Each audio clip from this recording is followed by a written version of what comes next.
নমস্কাৰ সকলোলৈকে পুনৰবাৰ স্বাগতম জনাইছো। আজি আমি আপোনালোকলৈ আগবঢ়াইছো প্ৰধানমন্ত্ৰী আৱাস যোজনা সম্পৰ্কত মুখ্যমন্ত্ৰী মহোদয়ে কৰা কেইটামান গুৰুত্বপূৰ্ণ ঘোষণা সম্পৰ্কে। বিশেষকৈ এইবাৰ প্ৰধানমন্ত্ৰী আৱাস যোজনা লাভ কৰিবলৈ হ'লে জিঅ' টেগিঙৰ কামখিনি কৰিব লাগিব জীৱিকা সখী আৰু আত্মসহায়ক গোটৰ মহিলাসকলে। জীৱিকা সখীসকলে কেনেকৈ জিঅ' টেগিং কৰিব, তাত আত্মসহায়ক গোটৰ মহিলাসকলে কি ভূমিকা পালন কৰিব লাগিব আৰু পঞ্চায়তৰ ভূমিকা কি থাকিব, সেই সম্পৰ্কত সম্পূৰ্ণ তথ্যখিনি আপোনালোকে জানিব পাৰিব আজি ভিডিঅ'টোৰ জৰিয়তে। আৰু এই সম্পৰ্কে মুখ্যমন্ত্ৰী মহোদয়ে কি কথা কৈছে আপোনালোকে তেখেতৰ মুখৰ পৰাই শুনকচোন। আমি নিশ্চিত যে এই 3,80,000 হিতাধিকাৰীক ধন বিতৰণ কৰাৰ লগে লগে এপ্ৰিল-মে মাহত আমি আৰু 3,80,000 হিতাধিকাৰীৰ বাবে ভাৰত চৰকাৰৰ পৰা অনুমোদন লাভ কৰিম আৰু অসমত 7,60,000 আৰু সৰ্বমুঠ প্ৰধানমন্ত্ৰী আৱাস যোজনাৰ অধীনত প্ৰায় 30 লাখ পৰিয়ালে প্ৰধানমন্ত্ৰী আৱাস যোজনাৰ ঘৰ পাবলৈ সক্ষম হ'ব।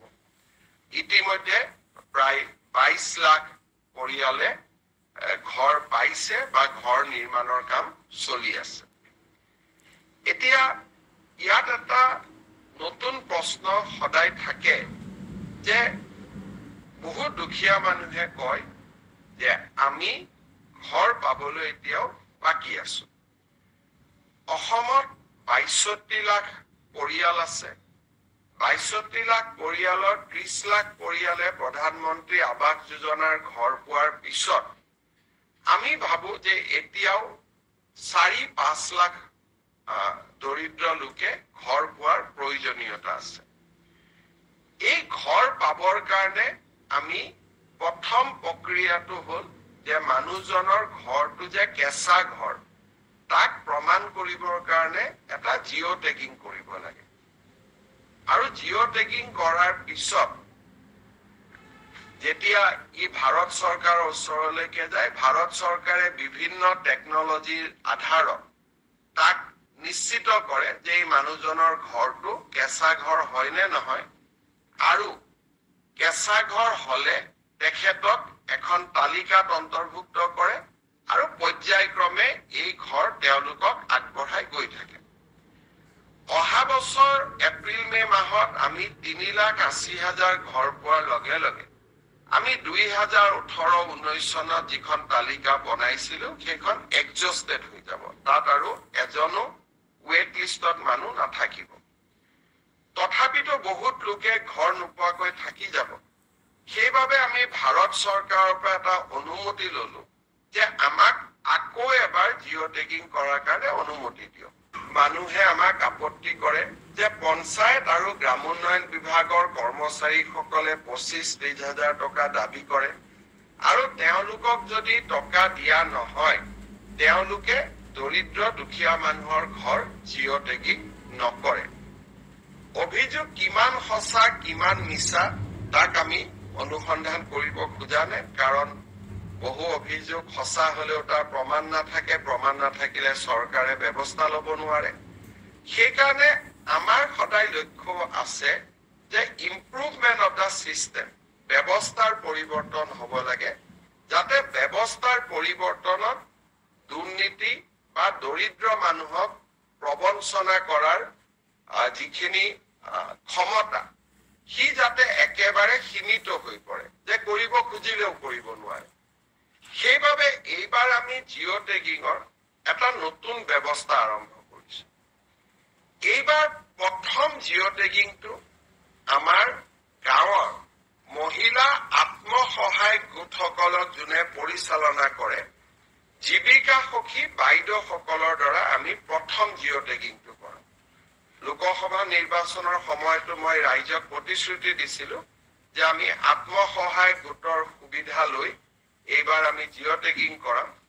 সেইকাৰণে আমি এইবাৰ নিয়ম কৰিছো যে গাঁৱৰ জিঅ' টেগিং প্ৰথম ডিপাৰ্টমেণ্টৰ কৰ্মচাৰীয়ে নকৰে, আমাৰ জীৱিকা সখী বাইদেউসকলে আত্মসহায়ক গোটসকলৰ পৰা উপযুক্ত সহায় লৈ তেওঁলোকে প্ৰথম জিঅ' টেগিংটো কৰিব। এইটো ভাৰতৰ ভিতৰতে অসমত প্ৰথমবাৰ আমি আৰম্ভ কৰিছো যে ডিপাৰ্টমেণ্টে জিঅ' টেগিং নকৰে, আত্মসহায়ক গোটৰ বাইদেউসকলে ঘৰে ঘৰে লৈ যাব আৰু জীৱিকা সখী বাইদেউসকলে জিঅ' টেগিং কৰিব। আৰু তাতো আমি নিয়ম কৰিছো যে সেইখন গাঁৱৰ জীৱিকা সখী বাইদেৱে টেগিং নকৰে, ওচৰৰ গাঁওখনৰ পৰা আহিহে তেওঁ টেগিং কৰিব। দ্বিতীয়তে, ইমানখিনি কৰাৰ পিছতো বহুতে ক'ব পাৰিব যে নহয় মোৰ তথাপিতো জিঅ' টেগিং নহল।